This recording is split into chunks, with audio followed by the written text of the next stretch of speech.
Today I'm out here at a house where the customer had tried everything. We told him on the phone to try to reset the breakers. If you have any GFIs, try to reset those GFIs. The customer said that they tried to do everything. These are some things that you want to try to do before you call an electrician, because an electrician could be very, very costly to come out just to push a button or reset a breaker. So for us, we always try to recommend that. We always try to explain how to reset it. Sometimes it works out great, sometimes it doesn't work out so great. Well, in the situation today, it didn't exactly work out so great. The customer said they tried all the breakers.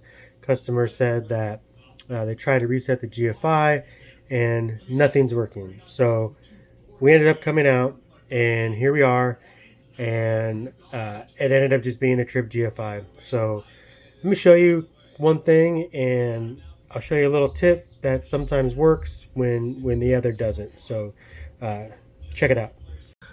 So what is a GFI?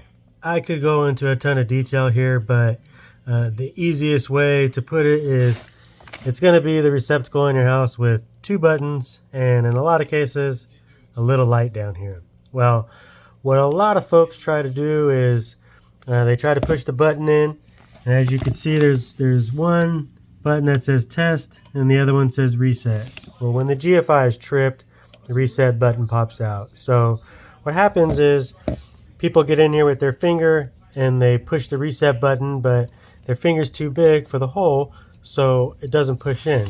So the answer is, I tried to reset it and it won't reset. When we ask, have you reset the GFI or attempted to?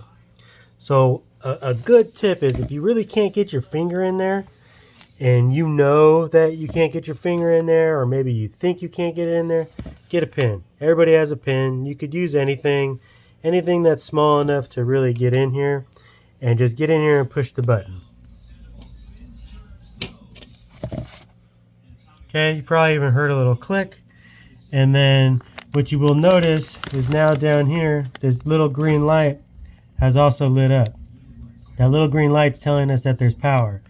So if the GFI ever trips, you can manually do it right here, but if it ever trips, that green light is now off. I'm going to turn the flash off so you can see. So the green light's now off. I'm going to use my pin because, remember, my finger's too big. I can't fit it in there. So I'm going to use my pin, reset it. I hear it click. Green light turns on. So now that we've got it reset, we've pushed the button in, we've heard it click. I know for sure I pushed it all the way in. I know it reset because the light came on and it clicked. All the power is restored on the countertop. It is really that simple. So make sure that before you call an electrician, you just check the simple things, right? And make sure that you're pushing that button in all the way. I would even suggest that even if you think your finger is pushing it in all the way, just grab a pin. Everybody has a pin in their drawer or their counter somewhere, and really push that thing in. You don't have to push it real hard. You don't have to be forceful. You don't want to damage it. You don't want to break it. You just got to get it in there and give it a nice little push. It's either going to reset or it's not. And in a lot of cases, that's really all it is. It's that simple.